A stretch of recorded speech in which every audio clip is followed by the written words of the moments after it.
The apron was white, starched, and waiting for me before I'd even set my bag down. "You're late." My mother held it out the way someone hands you a parking ticket. One arm extended, the fabric folded into a tight rectangle, her eyes already scanning past me to check if anyone was coming up the driveway behind me. "Put this on. The caterer handled the Wagyu, but I need someone for drinks and clearing plates." "You're so good at this, honey. You always were the helpful one." 3 years. 3 years of silence, of my calls going to voicemail, of birthday texts left on read. And the first thing Lorraine Caldwell said to me when I stepped through the door of my childhood home was not, "I missed you," or "You look well," or even just my name. It was instructions. Her perfume reached me before her hug did. Tom Ford, the amber one, heavy enough that I could taste the chemical sweetness at the back of my throat. She pulled me in for exactly 1 second, then released me and clipped back toward the dining room, her heels striking the new hardwood floors like a metronome, counting down to something I hadn't been briefed on. Everything in the house was new. The walls, the furniture, the light fixtures, the art above the mantel. She'd renovated away every trace of the home I grew up in, and the only thing she'd kept from the old version was me. Standing in the entryway, doing what I was told. "My name is Megan Caldwell. I'm 31 years old, and I'm the Vice President of Operations at a tech company in Columbus, Ohio. I manage a department of 43 people, a vendor program worth 8 figures annually, and a quarterly budget that would make the woman handing me this apron go very, very quiet." But Lorraine didn't know any of that. She'd never asked. I tied the apron. The starched cotton scraped against my wrists as I knotted the strings behind my back, stiff and new, like she'd bought it for tonight, like she'd planned for me to wear it before she ever picked up the phone to invite me. The kitchen was spotless. Champagne flutes lined up on the marble counter, a crystal bowl of lemons, a silver tray, polished to a mirror finish, cold under my fingertips when I picked it up. I loaded 4 flutes and 1 sparkling water with a lemon wedge, Mom's standing order. Always sparkling water, always lemon, always in the tall glass, never the short one. Some things hadn't changed at all. "Oh, Megan, you look healthy." She was back, adjusting a centerpiece on the dining table. "Is that a new jacket?" "It's very practical. Thanks. Where's Dad?" "Workshop. Getting sawdust on his shirt. As usual." I told him to be ready by 6. She straightened a fork that was already straight. "Can you get him? And bring the appetizer trays when you come back?" "Get your father. Bring the trays. 1 sentence. 2 tasks. My role for the evening, established in fewer words than it takes to order coffee." I carried the tray toward the dining room and paused at the table.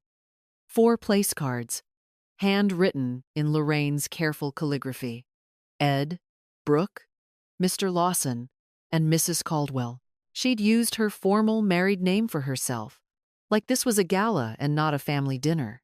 4 seats at the table, 4 cards with names on them.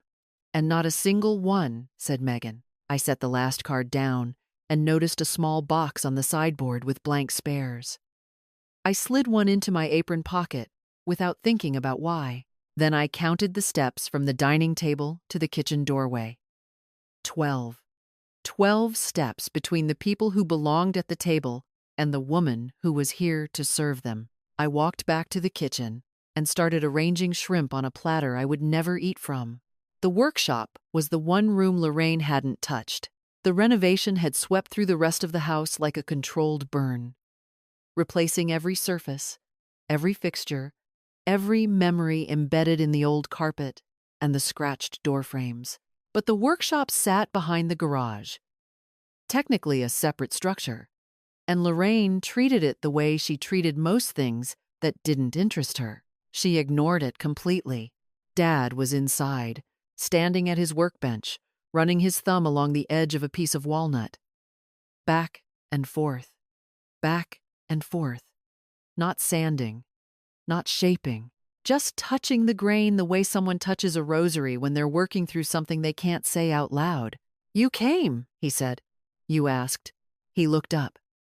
Ed Caldwell, at 61, was a man who wore his guilt in his posture. Broad shoulders that used to fill a doorframe, now slightly rounded, big hands that built houses, wrapped around a piece of wood like it was holding him together. "Your mother." He stopped, adjusted his collar. He was wearing a suit, badly. "Just get through tonight, Meg. It's important." "Important to whom?" He didn't answer. His eyes went back to the walnut. Behind him, on the workshop wall, hung the only photograph that still existed from before the renovation. A framed snapshot from 1987. Ed and his father, both covered in sawdust, standing in front of the first house they'd built together. Caldwell and Son, the hand-painted sign read. Before it became Caldwell Construction, before Lorraine turned it into a brand, back when it was just two men and a table saw and a pickup truck. I took a long look at that photo and walked back to the kitchen. Brooke was in the dining room when I returned, angling her phone above the table to get the candlelight just right. My older sister, 33, camera ready, wearing a dress that still had the tag tucked inside the collar. Lorraine's credit card, Lorraine's taste, Lorraine's daughter in every way that counted. "Oh my God, Meg!" She looked up from her screen with the kind of delight you reserve for finding a $20 bill in an old coat. "You're here!" Love the apron. Very domesticated. Cute. She turned back to her phone, tapped something, checked the angle one more time. I went back to the kitchen and started slicing lemons.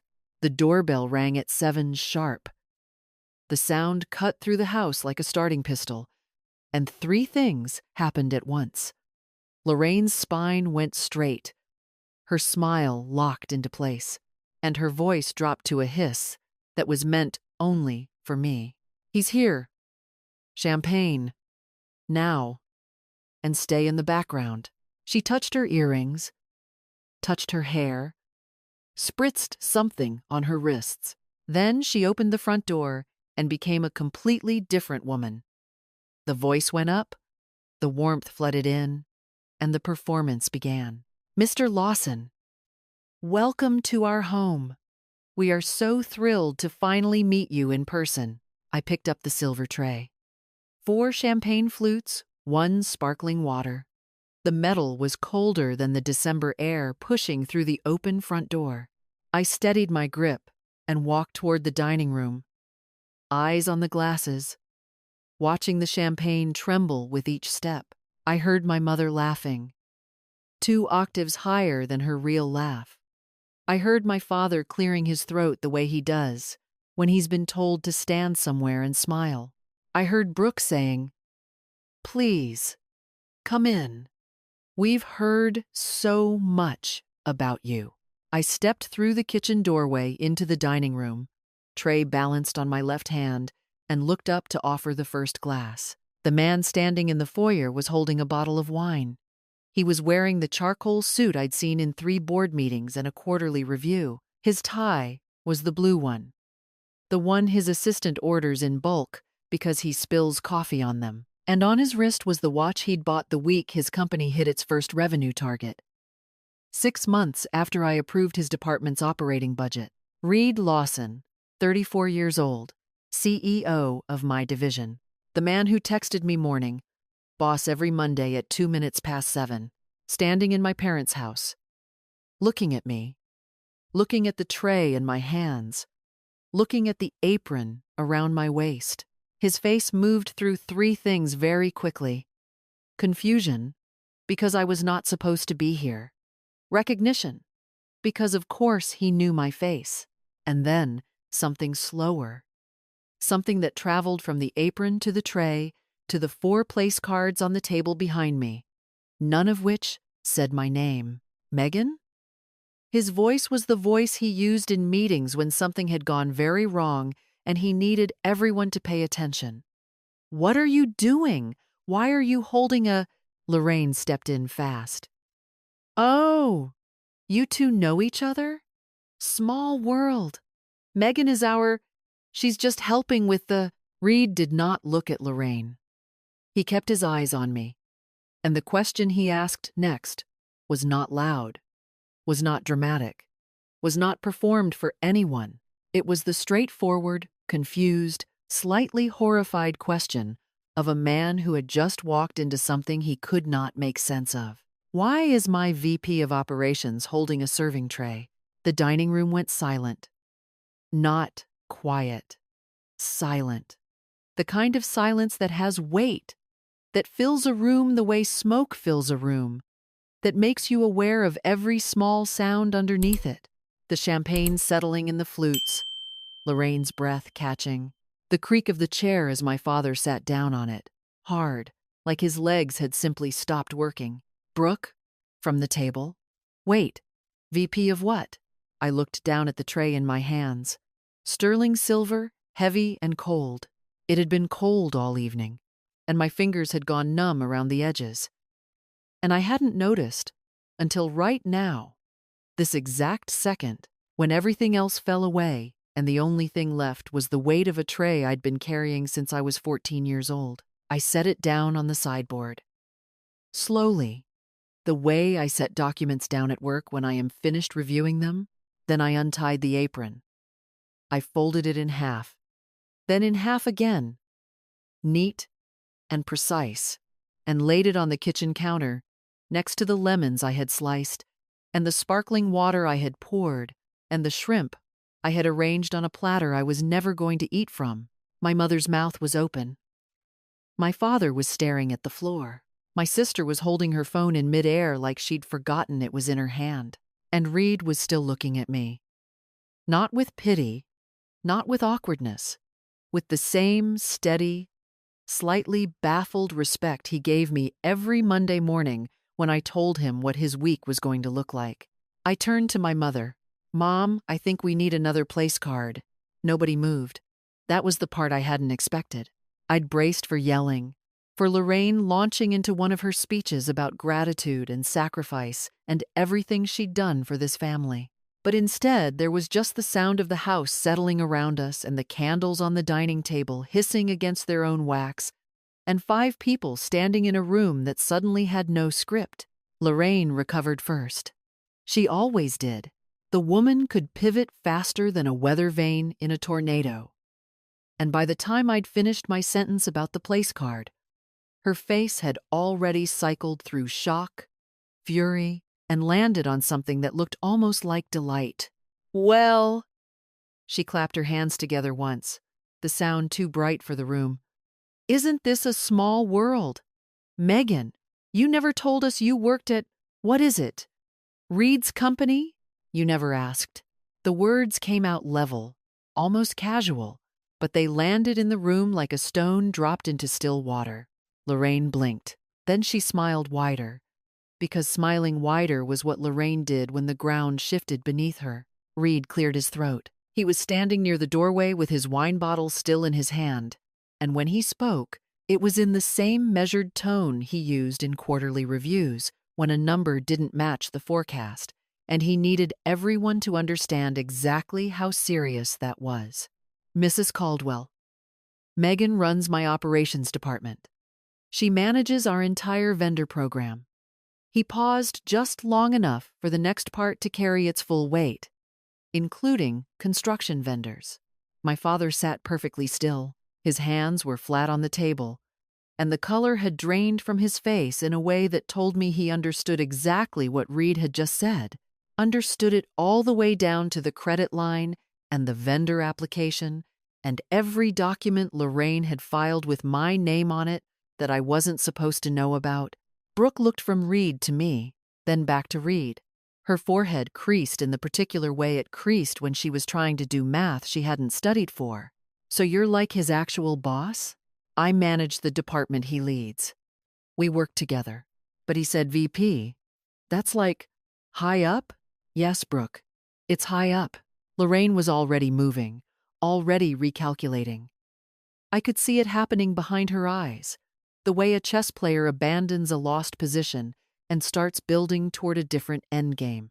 She crossed the dining room in 3 quick steps, pulled out the chair at the head of the table, and gestured toward it with both hands like a game show host revealing a prize. Well, then this is perfect. Family and business.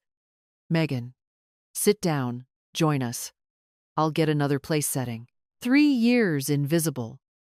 10 seconds famous. And my mother's first instinct was not to apologize, not to explain, but to fold me back into her narrative like a card she'd been holding in reserve. I sat down, not because she told me to, because I needed to see what happened next. Dinner was Wagyu beef, roasted asparagus, and a tension so thick you could have sliced it alongside the fillets. Lorraine served the food with the precision of a woman who had choreographed every bite. And then she did what Lorraine always does when the situation calls for a performance. She performed. Reed, you should know that Caldwell Construction has been in this family for over 35 years. She set her fork down and squared her shoulders, transitioning into the pitch the way a news anchor transitions into a breaking story. Seamless. Practiced. We're positioned for what I like to call scalable residential synergy. She slid a leather presentation folder across the table. The cover was embossed with the Caldwell Construction logo, which I recognized as a design she'd paid a branding consultant $12,000 for 3 years ago. The consultant had spelled construction wrong in the first draft. I only knew that because Dad had told me during one of our rare phone calls, laughing quietly into the receiver so Lorraine wouldn't hear. Reed opened the folder and began flipping through the slides, polite and attentive, giving nothing away. Brooke leaned forward. And we're exploring blockchain for our supply chain. It's very decentralized. Reed looked up from the folder. For a residential construction company? Brooke didn't miss a beat. Well, not yet. But by Q3, Reed glanced across the room at me. I was standing near the buffet because my chair had materialized too late for the first course, and I drifted back to the wall out of habit. My face was neutral, completely, professionally neutral. The same expression I wore in board meetings when someone presented a slide that made no sense and I was deciding whether to say something now or wait until the follow-up. Reed recognized it. He'd been on the receiving end of that exact face at least 5 times. The corner of his mouth twitched, just barely, before he turned back to Lorraine and nodded politely at something about quarterly growth projections. He kept flipping through the folder. His expression shifted on one particular page, a small tightening around his eyes, and then he closed the folder and set it to the side of his plate without comment. Beautiful presentation, Mrs. Caldwell. I'll need some time with the details. Lorraine beamed. She had no idea what he'd seen on that page. Midway through dessert, Lorraine excused herself to the powder room. The moment she left, the table exhaled. Ed poured himself more wine. Brooke picked up her phone. Reed caught my eye and tilted his head toward the back door, a gesture so small that no one else noticed. I stood and started clearing plates, because that was the muscle memory still living in my hands, and carried a stack toward the kitchen. On the counter, next to the espresso machine Lorraine had bought for tonight and would probably never use again, her laptop sat open. The screen was still on, the pitch presentation still glowing. Because why would Lorraine close it? The help doesn't read business documents. The help clears plates and slices, lemons and smiles like a good girl. I set the dishes in the sink and looked at the screen. Slide 7. Key personnel. 3 photographs arranged in a row. Ed Caldwell, CEO and master builder. Brooke Caldwell, VP of Innovation. And in the third column, a professional headshot of a woman with dark hair pulled back in a low knot, wearing a blazer I'd donated to Goodwill 2 years ago. Megan Caldwell, Strategic Operations Consultant. 9 years of operational excellence. 9 years. I left when I was 22. I am 31. Lorraine had counted every year since I walked out the door with a suitcase and no plan as a year I'd spent working for her company. She hadn't just used my name, she'd rewritten my entire timeline, turned my absence into employment, transformed the years I'd spent building a career she never asked about into credentials for a company I'd never worked for. I pulled my phone from my pocket and photographed the screen. The shutter sound was off, but my hands were steady. Muscle memory from work. Document everything. Save the evidence. Worry about what to do with it later. I slid the phone back into my pocket and walked out the back door. The patio was dark, except for a string of lights Lorraine had hung for the occasion. December air hit my face and I stood there breathing it in, letting the cold burn the inside of my nose, letting it replace the Tom Ford perfume that had been sitting in my throat all evening. Reed came out a minute later. He closed the door behind him quietly and stood a few feet away, hands in his pockets, looking at the backyard like he was evaluating a property and not standing in the middle of the strangest evening of either of our careers. "I need to tell you something," he said, "and I need you to hear it as a colleague. Go ahead. Your family's vendor application. I reviewed it last week. It lists you as Strategic Operations Consultant for Caldwell Construction." He turned to face me.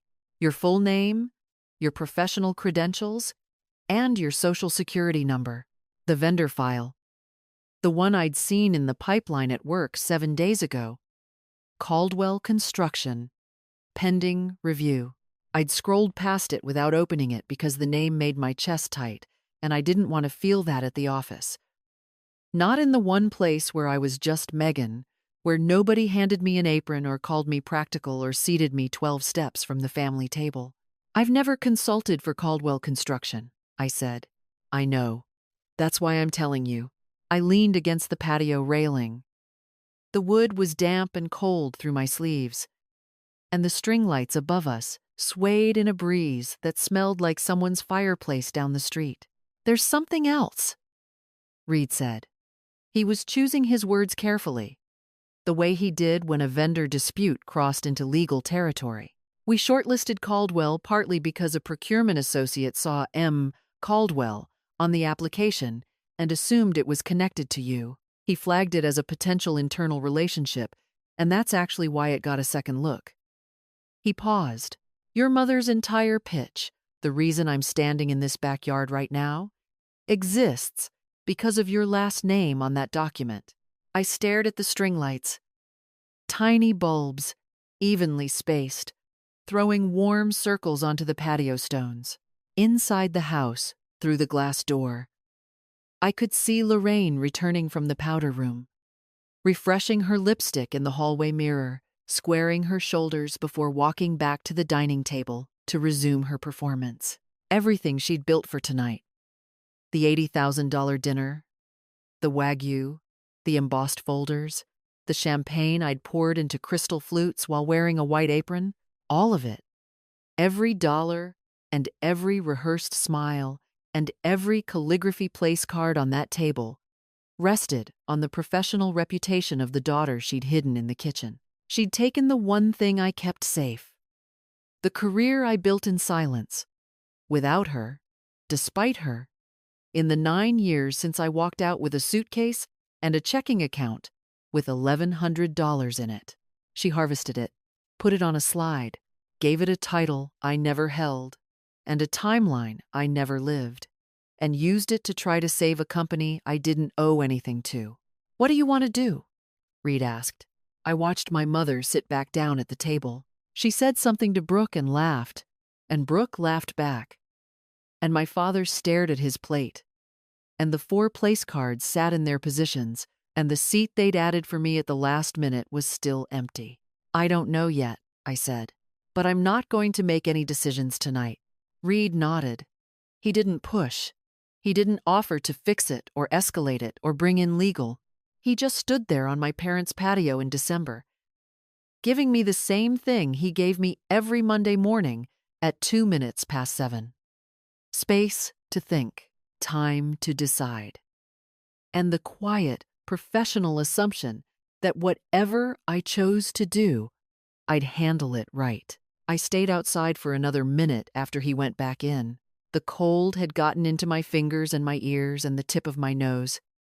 And I let it sit there, let it settle.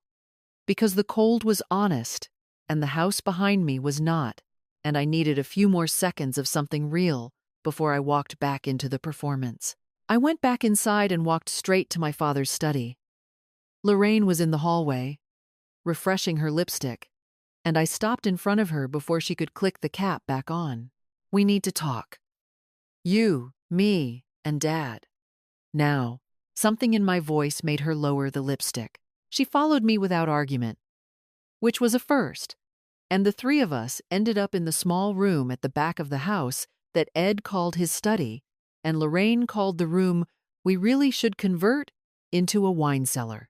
There was a desk, a leather chair, a filing cabinet, and a window that looked out onto the backyard where I'd been standing 2 minutes ago, trying to figure out how a person processes the fact that their mother built an entire fraud scheme on top of their name.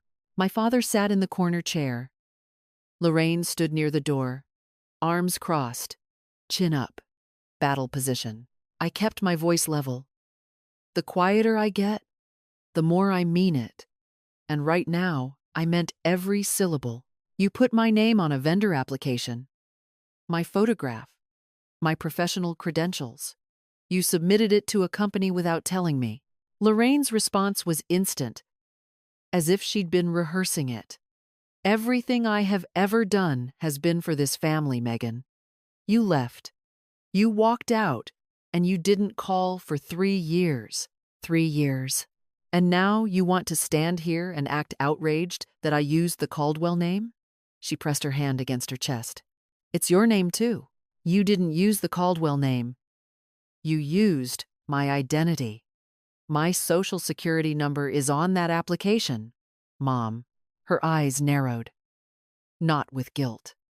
With the particular kind of indignation that comes from a person who genuinely believes they are being persecuted for an act of love.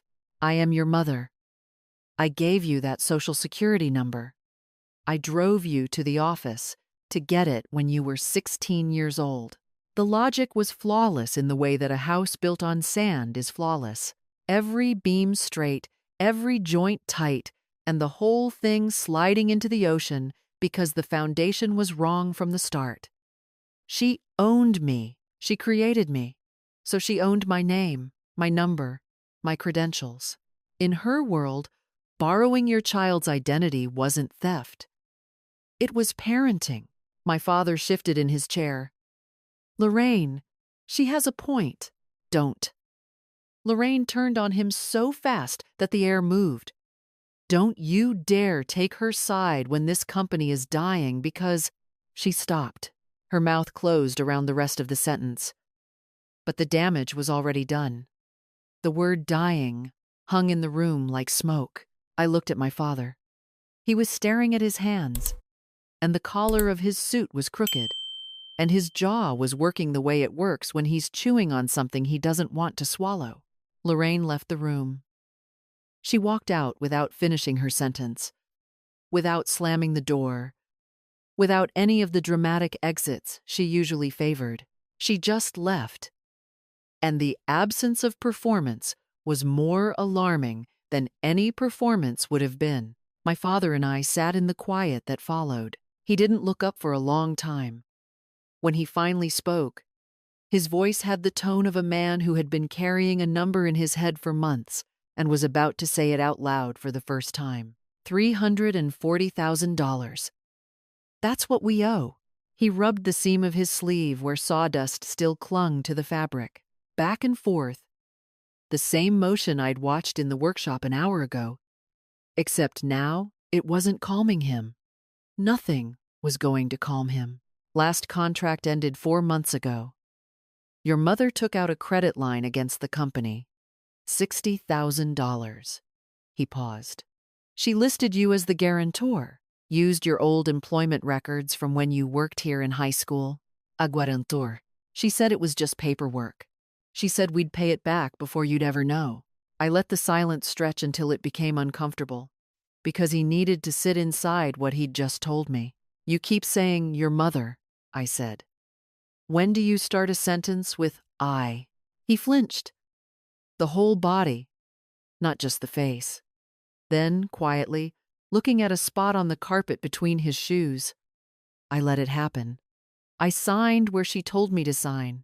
I didn't call you because I was ashamed. He swallowed. Not of the debt, of myself. $340,000 in company debt. $60,000 on a credit line with my name attached to it. A real debt. With a real bank. Linked to my real Social Security number. Which meant if Caldwell Construction defaulted, my credit score would take the hit. My mortgage eligibility. My financial future. All of it. Hanging on a company I hadn't set foot in for 9 years. Signed away by a woman who couldn't be bothered to set me a place at her dinner table. They didn't call me back for love. They didn't call because Dad really wanted me there. They called because they needed my name, my reputation, the career I built alone, without their help, without their knowledge, without a single phone call or text asking how I was doing. That was the thing they used to try to save themselves. And even then, even needing me that badly, the first thing Lorraine did when I walked through the door was hand me an apron and point me toward the kitchen. I stood up. I didn't raise my voice. The anger had gone past loud and arrived somewhere cold and precise. The place where I make my best decisions.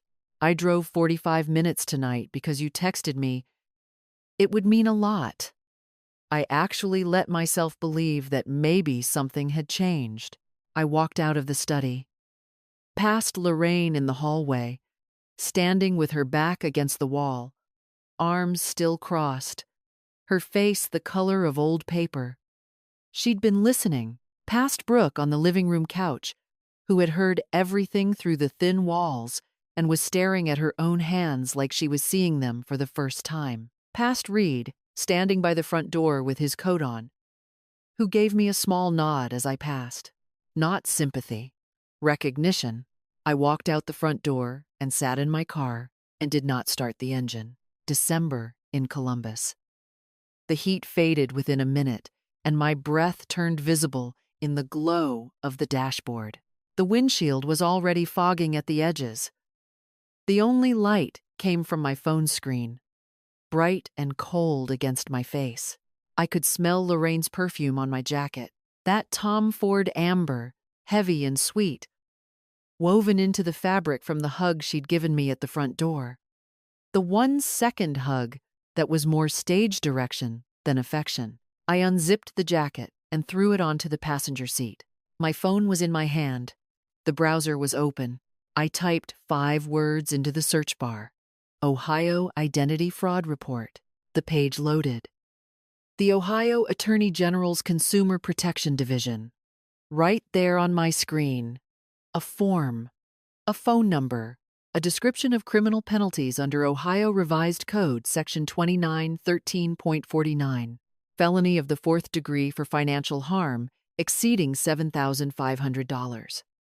The credit line alone was $60,000. There was nothing ambiguous about it. I had the evidence on my phone.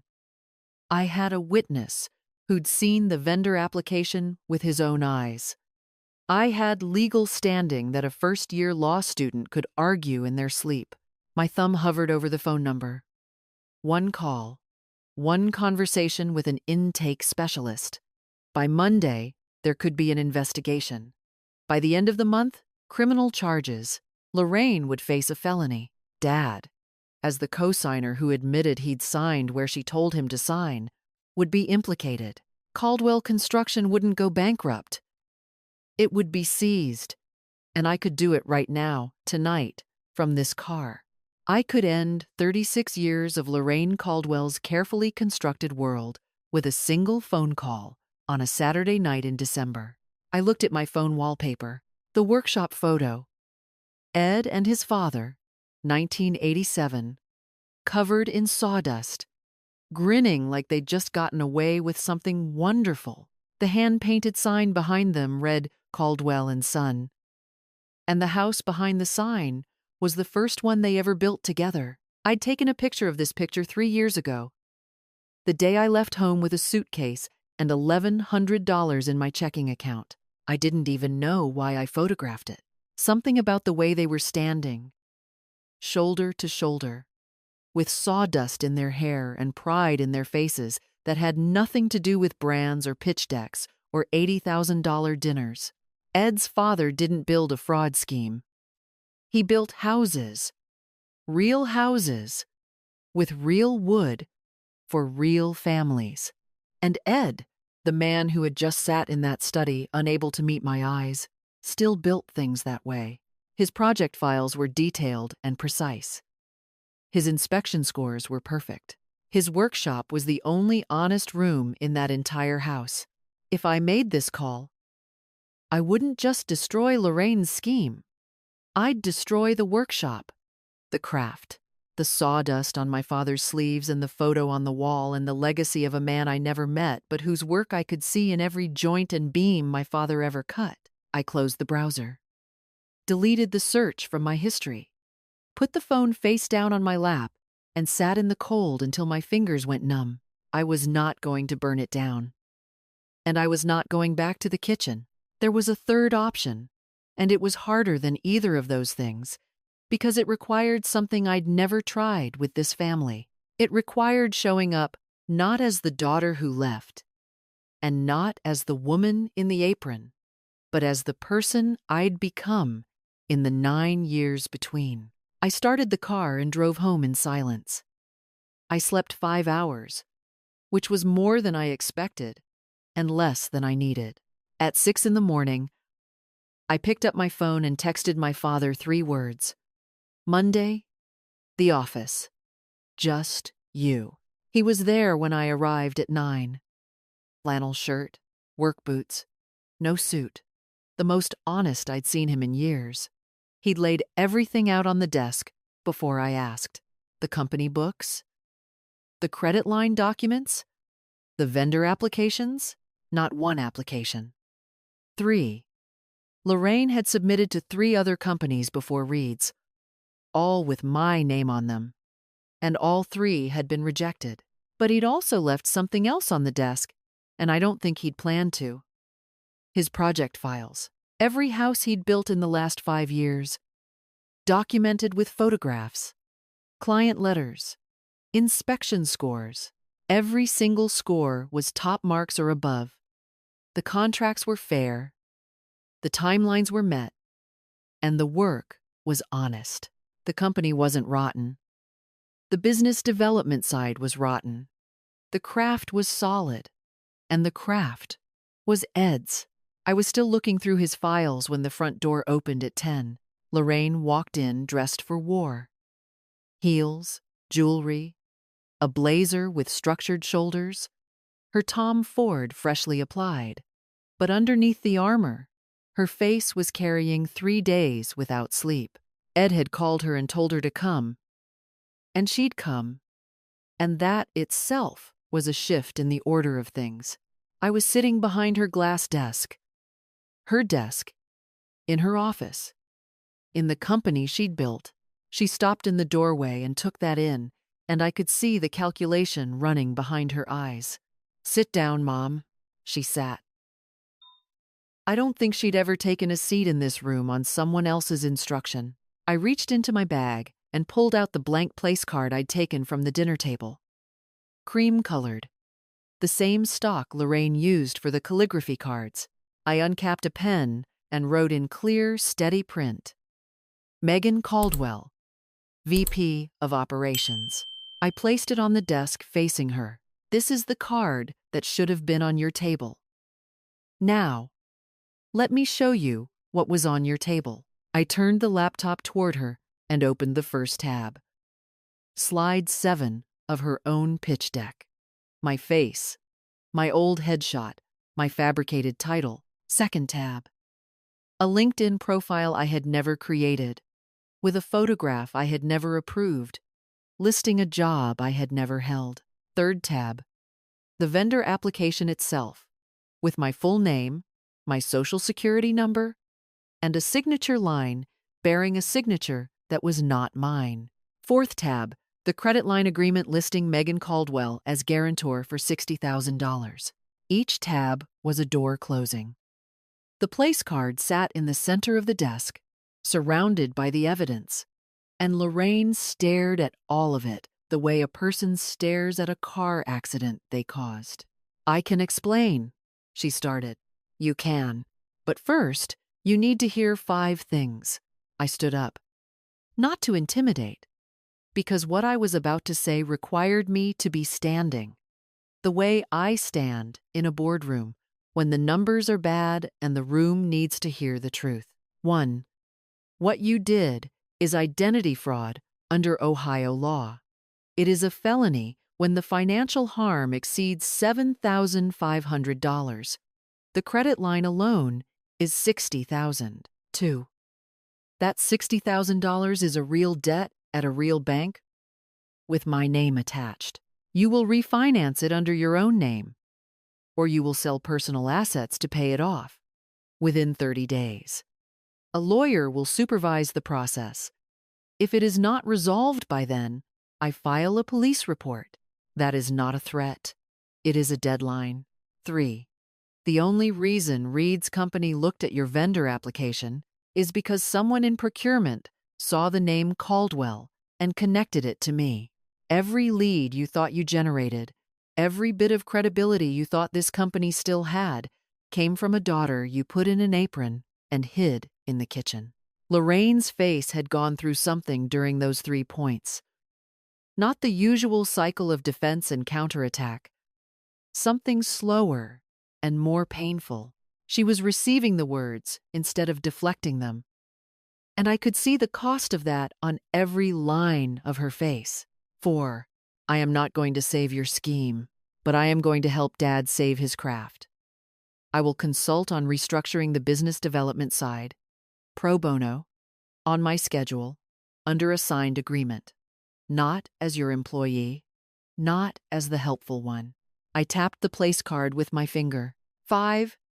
You spent $80,000 to impress a man who already had my number in his phone. You put my name on a document to make it look legitimate, and my name was the only legitimate thing on it. From now on, my name appears on nothing without my written, notarized consent. The room was quiet for a long time after that. Lorraine sat in the chair across from her own desk, in her own office, in the company she had built from her husband's father's workshop, and she did not speak. Her hands were folded in her lap, and her rings caught the overhead light. When she finally spoke, her voice had been stripped of everything. No warmth, no performance, no pitch. Just a woman at the end of a very long bluff. I didn't know how else to save it. You could have asked me. You could have picked up the phone and said, "Megan, I need help." 3 words. In 3 years, you couldn't find 3 words. I was ashamed. Of what? The debt? Or of needing me? She didn't answer. And the silence that followed was the most honest thing she had given me in 31 years. Because it meant the answer was both. And she could not bring herself to say it. And the fact that she could not say it was itself a kind of beginning. I was not forgiving her. I was not excusing what she had done. I was choosing. From a position of strength that I had earned in the 9 years since I walked out with a suitcase and a checking account, to build something from the wreckage for Ed and for the workshop, and for the man in the photograph on my phone who built houses with his hands and his son, and never needed an $80,000 dinner to prove they were worth something. Behind me, in the workshop doorway, my father was standing with his hands at his sides.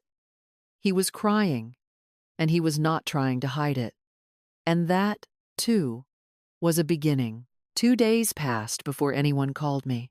I went back to work on Tuesday, sat at my desk, opened my laptop, reviewed 3 vendor contracts and a staffing proposal. Normal things, clean things, things that made sense in the way family never does, because spreadsheets don't lie to you and quarterly forecasts don't hand you an apron when you walk through the door. Reed stopped by my office in the afternoon.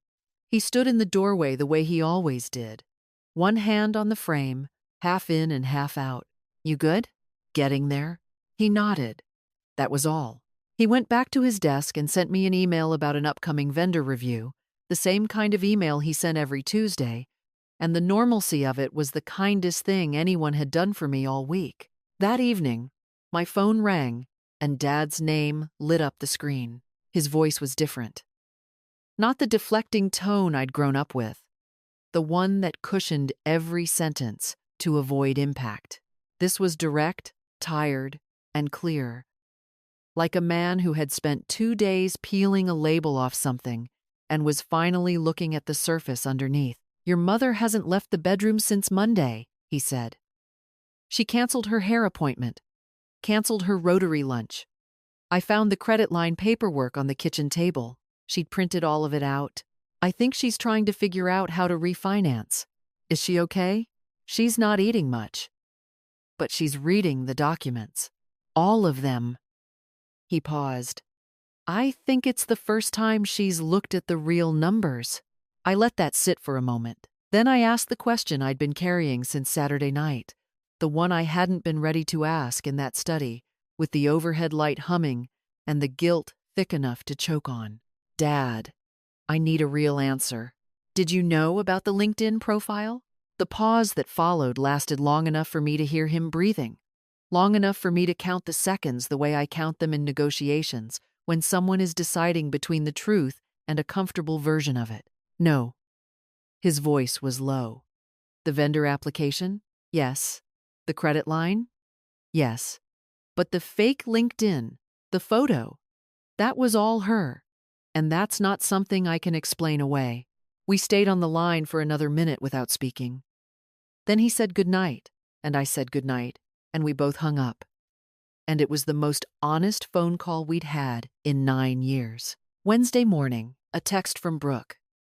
I was in a meeting when it came through, and I didn't read it until lunch. Mom showed me the company books. "We're broke. Like actually broke. My title was fake? Did you know?" I typed back, "I found out Saturday." 3 dots. Then, "You found out Saturday and you didn't burn the house down?" I stared at that message for a long time. Some answers need more than a text, and some questions carry so much weight that the only honest response is silence. So I locked my phone and went back to work. That evening, Brooke called. An actual phone call instead of a text, the first voluntary one she'd made to me in years. And her voice on the other end was stripped of the Instagram brightness, the curated confidence, the performative ease that had always been her default setting. "I Googled you last night," she said. "Okay, 87 results. Conference panels, industry awards, a quote in Business Insider." She took a breath. "I Googled myself. 3 results. One was my Pinterest. Brooke. My title was fake, Megan. Mom told me we were expanding. She said I was growing into the role. I believed her. I'm 33 years old and I have never had a real job. I don't even know what I'm qualified to do." The silence between us was long and uncomfortable and necessary, because we had never been in a conversation that didn't have Lorraine's fingerprints on it. And without the script, neither of us knew our lines. "How did you do it?" Brooke asked. "How did you build something that shows up 87 times on Google?" I left. The pause on her end lasted 3 full seconds. "I know," she said. That was all. She didn't ask for advice. She didn't ask me to fix it. She just said, "I know." And the 2 words carried more honesty than any conversation we'd had since we were children, sitting on the same bedroom floor. Before the roles were assigned and the hierarchy was built and the place cards were written, Friday afternoon I drove to the workshop. Not the office, the workshop. Dad was inside, sanding a cabinet door for a residential client who needed kitchen shelving. A small job. The kind of job Lorraine would have called beneath them. The kind of job that actually paid on time and didn't require an $80,000 dinner to secure. He'd taken it on his own, signed the contract himself, and the invoice on his workbench was clean and simple and honest. The workshop smelled like sawdust and machine oil and the particular warmth of wood that has been cut recently. The ventilation fan hummed overhead, and the lights cast a yellow glow across the workbench. And every tool was in its place on the pegboard wall, organized by function. Labeled in Dad's handwriting, this room was the opposite of the dining room. Nothing performed. Everything functional. You could build a life in a room like this. I sat down at the bench, and we went through the books together. I walked him through a restructuring plan. The same kind of plan I'd write for a vendor in distress at work, except this time, the vendor was my family, and the distress was 36 years of one woman's determination to be bigger than the room could hold. Scale down to what you actually do well, I told him. Custom residential carpentry, kitchen renovations, small builds. Cut the commercial contracts Mom chased. Cut the overhead. You don't need a glass desk and an embossed logo to build cabinets. He was quiet for a while. Then he said, "Your grandfather started with a table saw and a pickup truck. I always thought we had to be bigger than that." You don't. You just have to be real. He reached down and opened a drawer beneath the workbench. Inside, rolled up and held together with a rubber band, were sheets of graph paper covered in pencil lines, floor plans, elevation drawings, room layouts. I recognized the handwriting immediately, because it was mine. "You kept these?" "All of them. Every blueprint you drew in this workshop when you were 14. He held the roll out to me. "I should have told you that a long time ago." I took them. The paper was yellowed at the edges and the pencil had smudged in places. But the lines were straight, and the measurements were labeled, and the rooms were proportioned correctly, because even at 14 I had been the kind of person who checked her work twice before she called it finished. On the wall behind us, the photograph.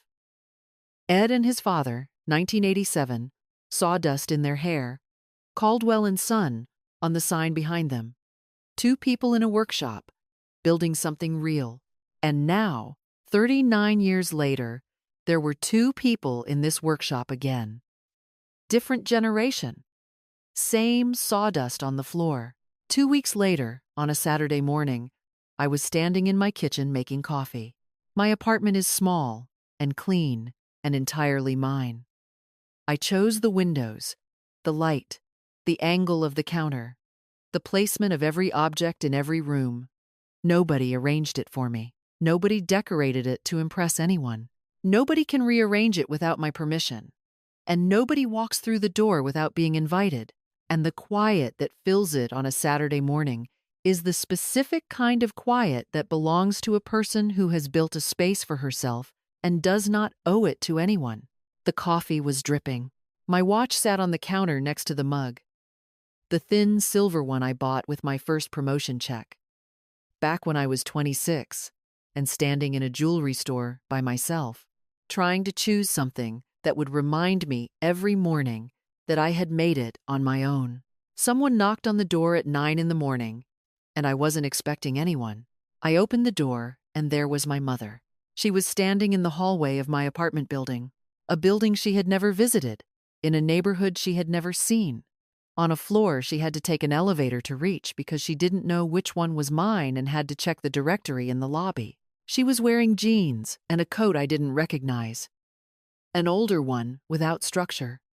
And her hair was pulled back simply, and she was not wearing pearls or a brooch or any of the armor I had seen her in every single day of my life. She looked smaller without the performance. In her hand, she held a single card. Cream-colored.